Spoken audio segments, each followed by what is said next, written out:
Selamat malam kepada pemirsa Guris Sadan TV di seluruh Indonesia.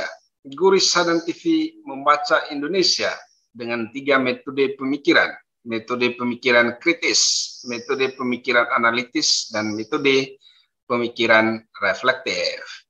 Pemirsa Guris Sadan TV di seluruh Indonesia, pada kesempatan ini saya menyajikan sebuah materi tentang tradisi governance. Nah, mengapa?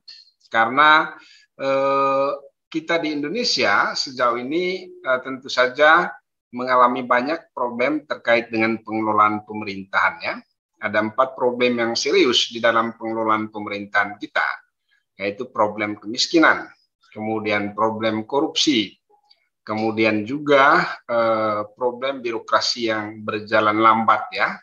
Dan problem yang keempat tentu saja pemimpin yang kurang terlalu responsif, ya, kurang bertanggung jawab terhadap kepentingan masyarakat, ya.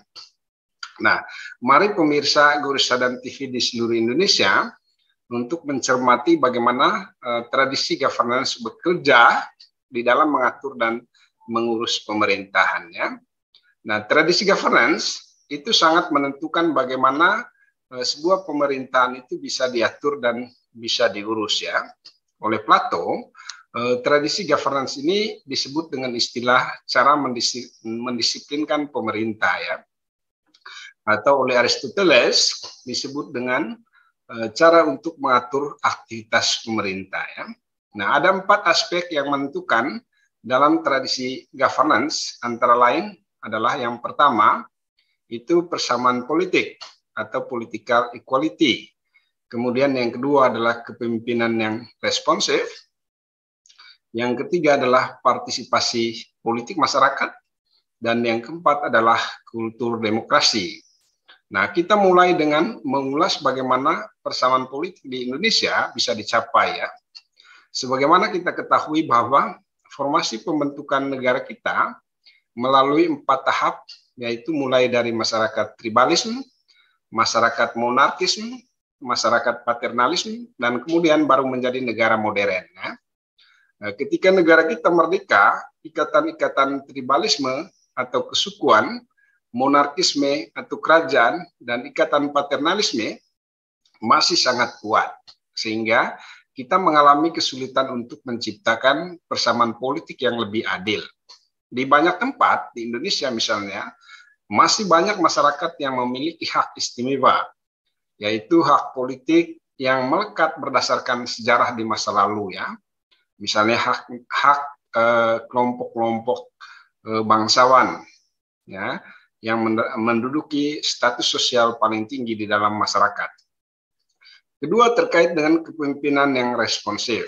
Kita sampai dengan saat ini belum sepenuhnya memiliki pemimpin yang mau melayani rakyat dengan sepenuh hati.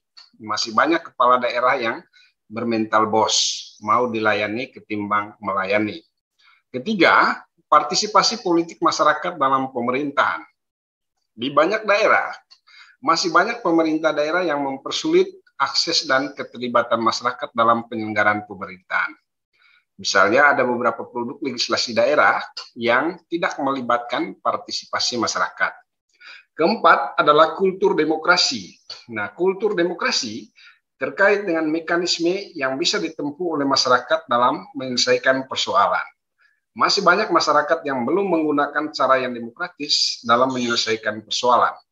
Misalnya menyelesaikan persoalan dengan cara kekerasan, merasa diri lebih hebat, dan tidak mau tunduk kepada hukum yang berlaku. Demikian pemirsa Guris Sadan TV yang dapat kami sampaikan terkait dengan tradisi governance.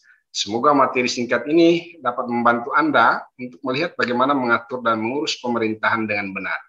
Salam hangat dari studio Guris Sadan TV.